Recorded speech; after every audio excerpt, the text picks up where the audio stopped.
먼지처럼 작은 먼지처럼 날리는 눈이 나라면 조금 더 빨리 내게 닿을 수 있을 텐데 난 꽃이 떨어져요 또 조금씩. Hey guys, so today I'm going to talk about Jeffrey Dahmer, and if you hear paper rustling in the background, that's all the research I have written down. So if you just hear paper rustling in the background, that's why, because I literally can't remember anything. And just as a warning, guys, this does contain a lot of graphic stuff, and does contain very sensitive stuff for a lot of people. So if you can't watch this video, I would suggest clicking off now.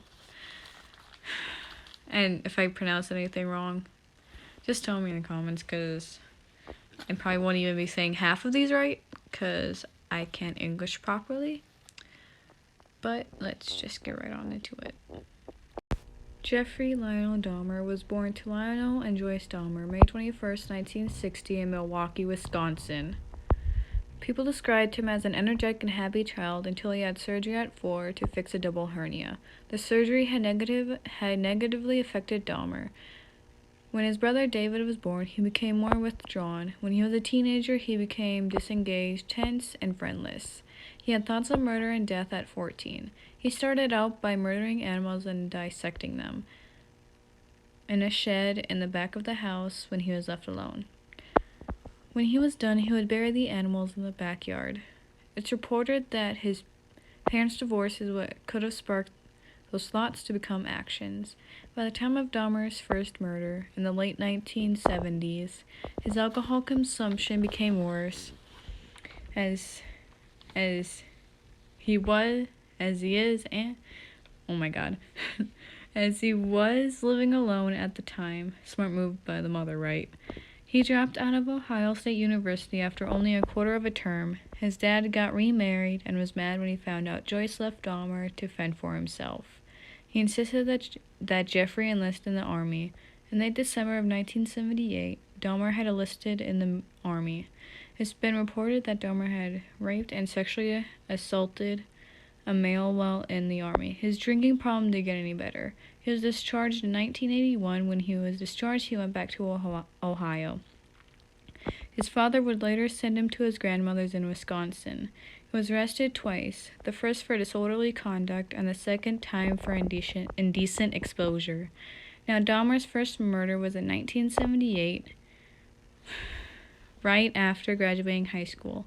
He had picked up Stephen Hicks, who was hitchhiking. Dahmer had invited him to his place for a few drinks.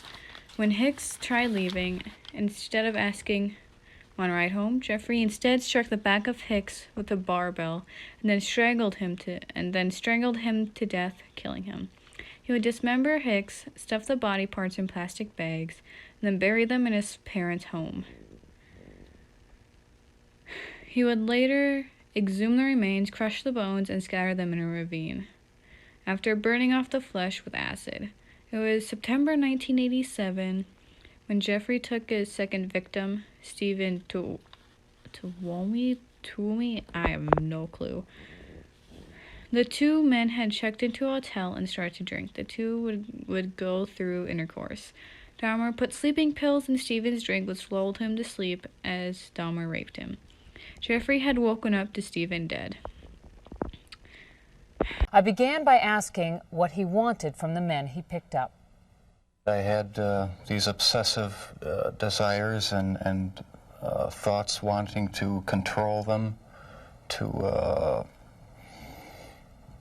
I don't know how to put it, possess them permanently. And that's why you killed them? Right, right. Not because I was angry with them, not because I hated them, but because I wanted to keep them with me. He says he had no memory of ever murdering Stephen, as he quote unquote had no intention to murder him. Yeah, I found that hard to believe also. He bought a large suitcase where he stuffed Stephen's body as he brought him back to his grandmother's house, where he dismembered and masturbated on the corpse before disposing the remains. I know, disgusting. I'm also keeping the victims' ages private. Just know the victims ranged from 14 to early 30s. He would also keep his victims' heads of only the handsome ones. He killed 2 other victims in his grandmother's house before she grew tired of his alcoholism and threw him off the premises in 1988. Then in September of 1989, Jeffrey had an encounter with a Laotian? I have no clue, boy.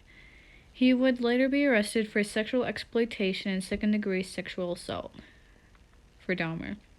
He had pleaded guilty to the charges, using the excuse that the boy appeared older than what he was.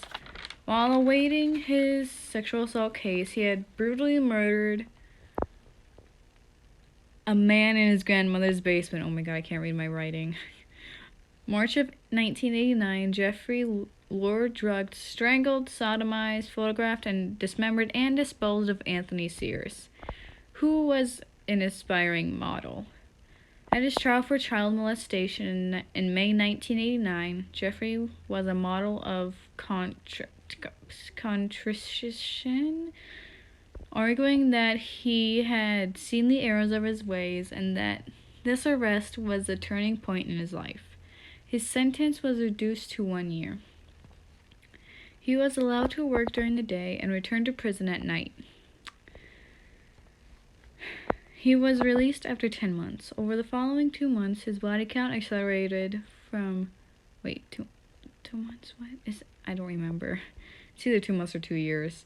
Accelerated from 4 to 17. During this time, he began experimenting chemical disposal. He would often consume the flesh of his victims. Yes, he was a cannibal because he reportedly felt more connected to them if he consumed the flesh. I know, it's weird and disgusting. I found it disgusting while researching this myself. It's not exactly something you want to research, and the pictures. Jeffrey Dahmer is recalling his monstrous past. Almost 2 years ago in this little apartment in Milwaukee, police discovered the grisly remnants of one of the most horrible crime sprees in American history. Jeffrey Dahmer, an unassuming chocolate factory worker, would eventually confess that he had seduced, murdered, and dismembered 17 young men.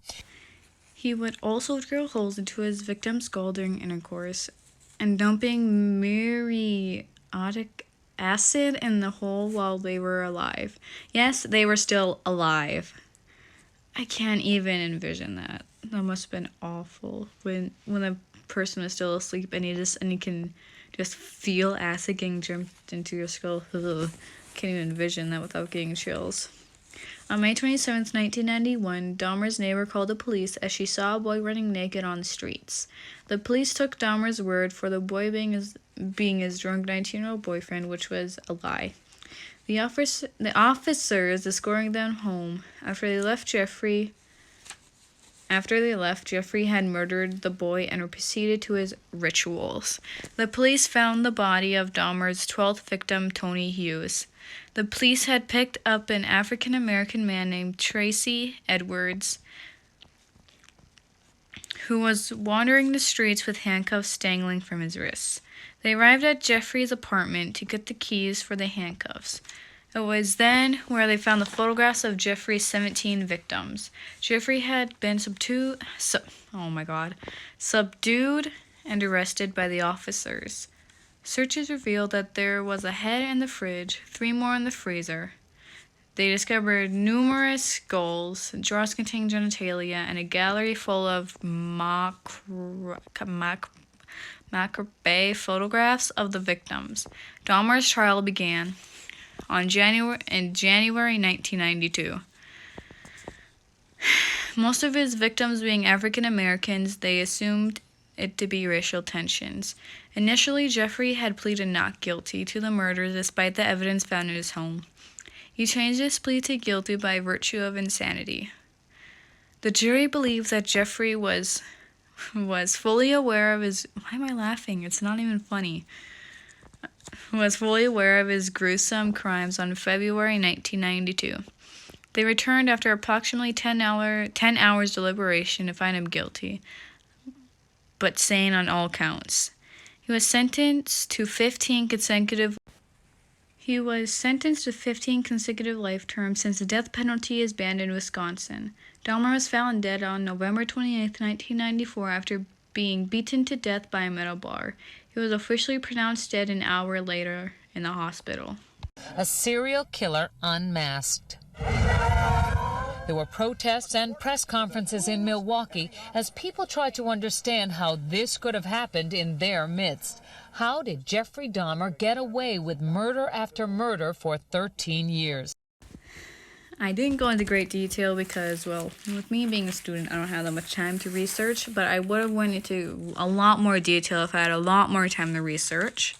But I did as much as I could. 4 sheets of paper took me almost 3 weeks to do, but I finished it, like I promised, with 4 sheets of paper. No front or back, just 4 full sheet. Well, 4.5, technically. 4 sheets of paper. I know, it's a lot. The story was really intense. I know that. Well, not really intense because it didn't get a lot of details, but from the information I gave y'all, you can only assume it was an intense crime. You only can't assume. And if any of you have any more true crimes you want me to cover, any more serial killers you want me to cover, since I have a coloring book, you can just comment them below, and I'll do as much research as I can on them with the time I have, and I want to do my best to make a video on them in the future, and do my best to do as much thorough research as I can to make better videos on these, because I'm really interested in these kind of topics, because I really love informing people about these. But just comment below if you have any more serial killers or cases you want me to cover, and I'll probably cover them in the next video, episode, whatever. Bye!